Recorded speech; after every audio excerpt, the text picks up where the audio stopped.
आपका स्वागत है हमारे YouTube channel general knowledge with DM में। प्यारे बच्चों, आज वॉच से संबंधित सभी प्रश्नों को हमने इसमें कवर किया है।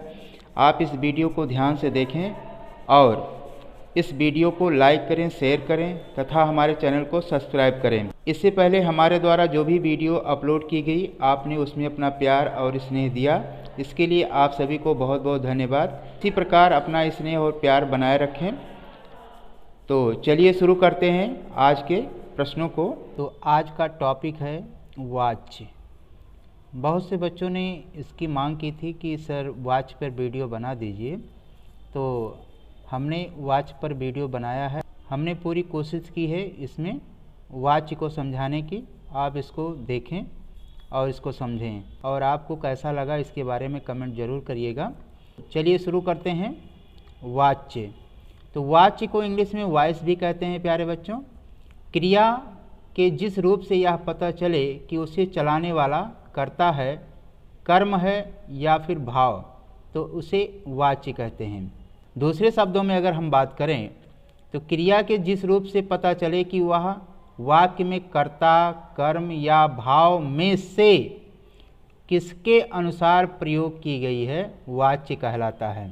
कहने का तात्पर्य हुआ कि जो क्रिया है वह कर्ता के द्वारा हो रही है या फिर कर्म के द्वारा या फिर भाव है उसमें। जैसे एग्जाम्पल की बात करें,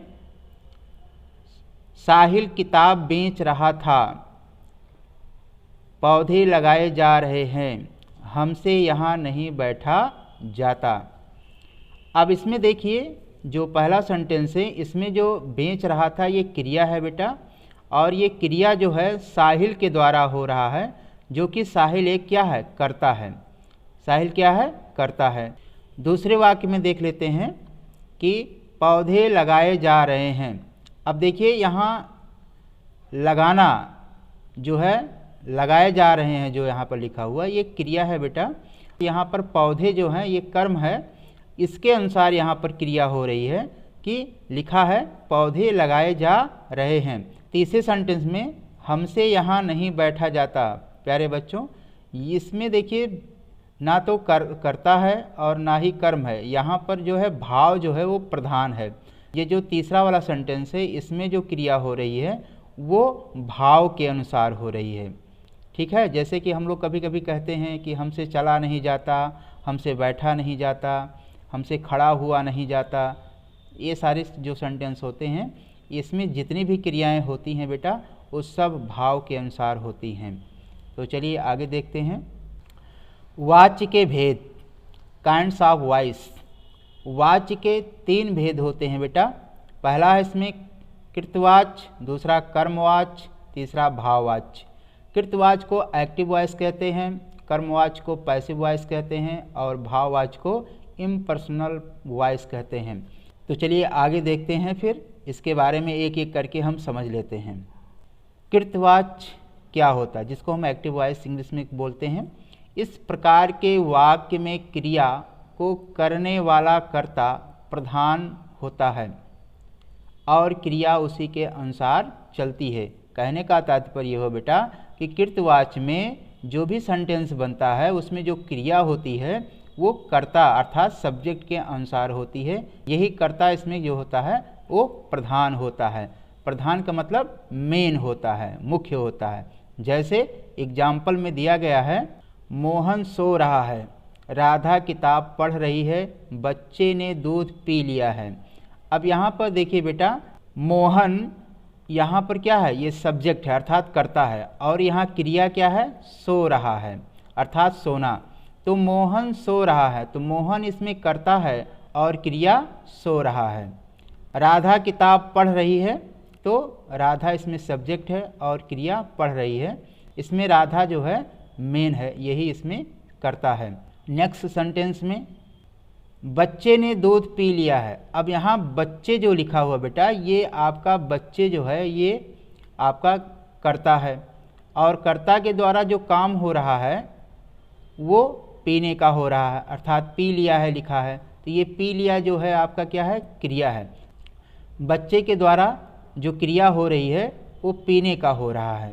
तो आपने यहाँ तीनों सेंटेंस में देखा कि कर्ता के अनुसार सारी क्रियाएं हो रही हैं। जो दूसरा है वो कर्मवाच्य है, पैसिव वॉइस इसकी इंग्लिश होगी। इसके बारे में जान लेते हैं। इस प्रकार के वाक्यों में क्रिया कर्म के अनुसार चलती है।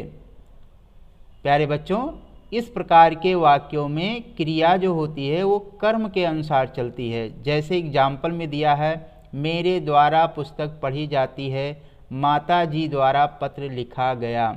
इसमें क्रिया जो है बेटा, देखिए दोनों सेंटेंस में जो लिखा है, पढ़ी जाती है, लिखा गया, तो इसमें जो दोनों क्रियाएं हो रही हैं वो आपके कर्म के अनुसार हो रहा। तो कर्म इसमें क्या है, पुस्तक है और यहाँ पर पत्र है।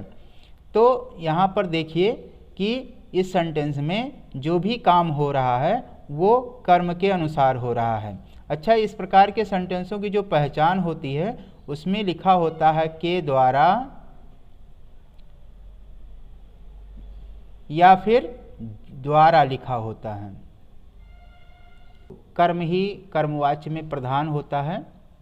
तो आगे देखिए और भी देख लीजिए, कभी कभी कर्मवाच्य के वाक्य में कर्ता का लोप हो जाता है। जैसे यहाँ पर दिया है एग्जाम्पल में, यहाँ हिंदी बोली जाती है, आपका काम कर दिया है, बंगाल में चावल खाया जाता है। इन तीनों सेंटेंस में आप देख रहे होंगे कहीं पर भी कर्ता नहीं लिखा हुआ है। तो ऐसे सेंटेंस जो होते हैं वो कर्मवाच्य के वाक्य होते हैं। ठीक है, आगे देखिए, तीसरा है भाववाच्य। इस प्रकार के वाक्यों में कर्ता और कर्म दोनों अप्रधान होते हैं, भाव की ही प्रधानता होती है। कहने का तात्पर्य हुआ कि ऐसे वाक्यों में ना तो कर्ता मेन होता है और ना ही कर्म मेन होता है, बल्कि इसमें भाव ही मेन होता है, भाव की ही प्रधानता होती है। आगे देखिए, भाववाच्य केवल अकर्मक क्रिया का रूप होता है। भाववाच्य जो होता है वो केवल अकर्मक क्रिया का रूप होता है। जैसे एग्जाम्पल में दिया है, मुझसे चला नहीं जाता, शीला से बैठा नहीं गया, गीता से पढ़ा नहीं जाता। अब इन तीनों सेंटेंस में आप देखेंगे इसमें भाव उत्पन्न हो रहा है। इसमें ना तो कर्ता मेन है ना ही कर्म मेन है, इसमें भाव मेन है, भाव पैदा हो रहा है।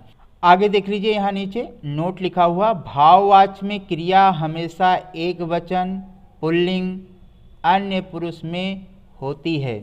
इन सभी चीज़ों को आप नोट कर लीजिएगा। यहाँ पर देख लीजिए प्यारे बच्चों, हमने इसी से संबंधित कुछ प्रश्नों को यहाँ पर रखा है, आप इसको ध्यान से देखें। पहला क्वेश्चन देख लेते हैं। यहाँ पर वाक्य के कितने भेद होते हैं? ऑप्शन में दिया है 2, 4, 3, 5। तो वाक्य के जो भेद होते हैं वो मेन 2 होते हैं। ऑप्शन नंबर ए इसका करेक्ट है। अगर आपसे पूछ लिया जाए कि वाच्य के कितने भेद होते हैं, अगर वाच्य के कितने भेद होते हैं,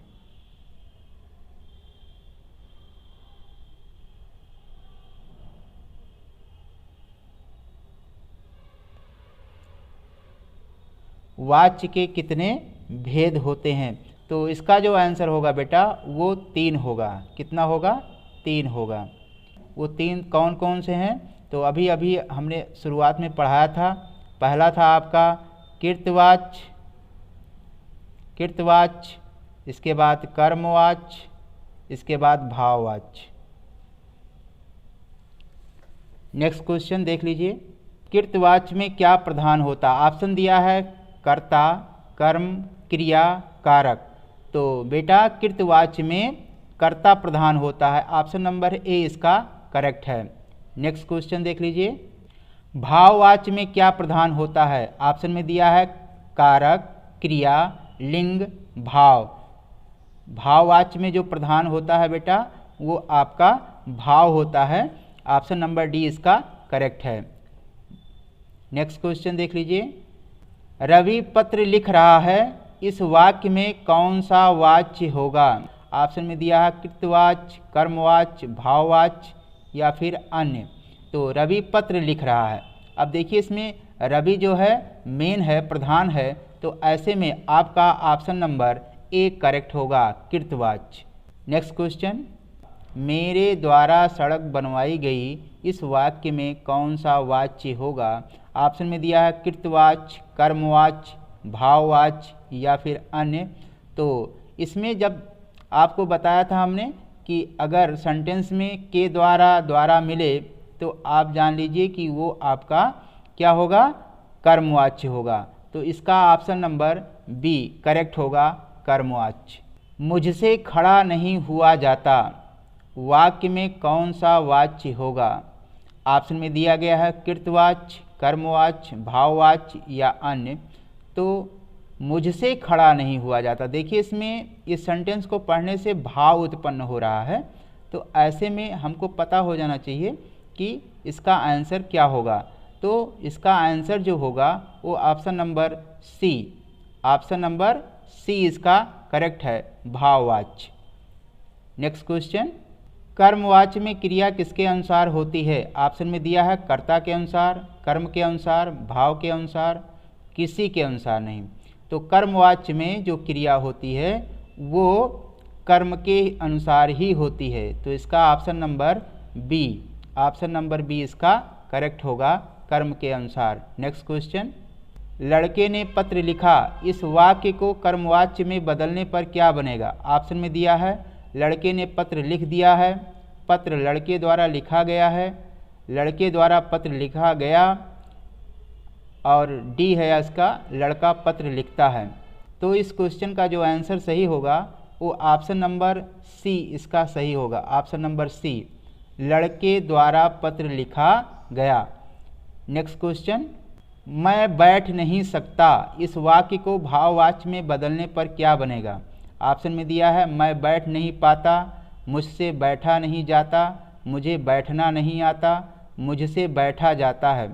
तो मैं बैठ नहीं सकता इस सेंटेंस का जो भाववाच्य बनेगा वो option number B, option number B, मुझसे बैठा नहीं जाता, यही करेक्ट होगा।